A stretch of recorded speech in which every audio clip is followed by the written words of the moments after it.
नमस्कार दोस्तों, आप देख रहे हैं इंद्रप्रस्थ समाचार अंतर्राष्ट्रीय। मैं प्रशांत कुमार आपको कुछ बताना, कुछ कहना, कुछ विचार आपको मैं जो मेरे अंदर है वो मैं आपको कुछ कहने जा रहा हूँ। आप लोग ज़रा इस पे ध्यान दें और गौर करें।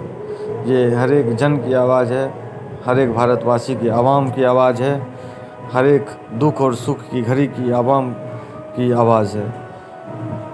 मैं प्रशांत कुमार बिहार से हूँ और बिहार मेरा नेटिव प्लेस है और बिहार से सहरसा ज़िले से हूँ और मिथिलांचल का बेटा हूँ और एक मिथिला के नागरिक और इस देश के नागरिक होने के नाते मैं आप लोगों से ये कहना चाहता हूँ कि हमारी जितने भी वासियों हैं और जितने भी उनके पास अभी भी जो तकलीफ़ें हैं वो तकलीफ़ें जायज़ हैं, क्योंकि अभी कोरोना काल चल रहा है और पिछले साल के अपेक्षा इस साल कोरोना कई लाखों की जानें ले चुकी है और कितने की ना जाने लेंगे।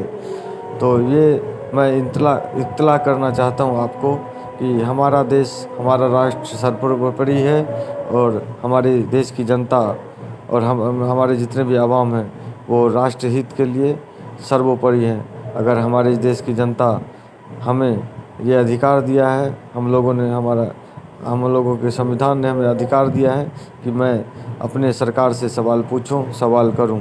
इसमें कोई संदेह नहीं है कि हमारी सरकार जागरूक है या नहीं, ये तो वक्त बताएगा। लेकिन अभी तक जहाँ तक रहा है, ये महामारी पिछले साल 2020 में और ये 2 साल होने वाला है और इस महामारी की न किसी को चिंता है और न किसी को इसका ध्यान है। बस सभी नेता अपना रोटी सेकने में लगे हुए हैं और हमारे देश की जनता रोड पर है। बस वो मरना जानती है। आखिर वो तो इंसान है, वो भी जीना चाहती है हमारे इन नेताओं की तरह। वो भी वो ऐसो आराम को पूरा करना चाहते हैं जितने हमारे ये देश के नेतागण हैं वो करते हैं। लेकिन नहीं, देश की जनता को परेशान होना और परेशानी जीवन भर ही रहेगी। सरकार आएगी जाएगी, लेकिन फ़िलहाल जो हमारी सरकार है, जो इंडियन गवर्नमेंट है, जो हमारा सेंट्रल में है, उनसे हम लोगों का एक सवाल है। जो जितने भी लॉकडाउन के बाद जितने भी पैसे आपने डोनेशन लिए, आपको दिया पूरे भारतवासियों, पूरे देश की जनता ने, वो सारा पैसा आपने कहा मैं कोरोना के इलाज, वैक्सीन और हॉस्पिटल में लगाएं। लेकिन उन्होंने इस वादे पे खरे उतरने के लिए कस्में तो खाई थी, लेकिन उन्हें निभाना मुश्किल और मुश्किल ही होता जा रहा है। वो कहते कुछ और है, करते कुछ और हैं। आज मैं आपको ये बताना चाहता हूँ कि क्या बंगाल में इलेक्शन होना ज़रूरी था, क्या बिहार में इलेक्शन ज़रूरी था, अभी 2-3 महीने इलेक्शन ज़रूरी था या नहीं, इससे मुझे कोई मतलब नहीं। बस मैं और हमारे देश की जितनी भी जनता है वो मैं उनसे कहना चाहता हूँ और उनसे कहता हूँ कि आप पूछे उनसे सवाल करिए। जो आपने जो भी मुद्दे की बात कही थी उनमें से एक भी पूरा नज़र आता नहीं दिख रहा। लेकिन आगे क्या होगा पता नहीं। लेकिन अभी जो वक्त है, इस वक्त में हमारे देश को वैक्सीन की ज़रूरत है। एक एक नागरिक को वैक्सीन पड़ना ज़रूरी है। इस पे हमारे सरकार को ध्यान देना ज़रूरी है, ना कि इलेक्शन ज़रूरी है। इलेक्शन बाद में भी हो सकता है, लेकिन हमारे देश की जनता को बचाना राष्ट्र धर्म है और उससे पीछे हम हट नहीं सकते। हमारे आपसे विनती है कि आप लोग ये सवाल पूछें। आप तमाम भारतवासियों उनसे मैं अपील करता हूँ कि ये सवाल आप पूछें। हमारे देश की जनता क्या चाह रही है? हमारे देश की जनता को वैक्सीन चाहिए, हॉस्पिटल चाहिए। हॉस्पिटल में ऑक्सीजन नहीं है, बेड नहीं है। उससे कहीं ज़्यादा भाजपा के ऑफिसें हैं भारत में। भाजपा के जितने भी सदस्य हैं, जितने भी नेता हैं, सिर्फ वो नारे लगाने में हैं। उनको कोई मतलब नहीं देश कैसे चले, देश में क्या हो रहा है, देश की स्थिति क्या है, देश की अर्थव्यवस्था क्या है, देश की राजनीतिक की सियासी जो सिक्का वो जो अपने दोनों हाथों से चला रहे हैं उसकी एक लगाम छूट गई है।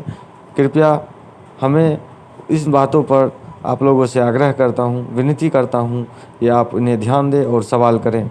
सवाल करना हमारा राष्ट्र हित के लिए जायज़ है, ये हमारा सही फैसला है और हमें सुदृढ़ और शक्तिशाली बनना है। हमारा देश शक्तिशाली तब होगा जब हम लोग एकजुट होकर अपने इस दुख की घड़ी में, इस वक्त, इस काल में आप लोग सब एकजुट होकर देश को बचाने, देश की जनता को बचाने में साथ दें। और जितने भी अस्पतालें हैं उनमें जल्द से जल्द वैक्सीन जितने भी सामान कीटें हैं वो सारे डॉक्टर को सुपुर्द करें ताकि मरीज़ को इलाज करने में दिक्कत ना हो।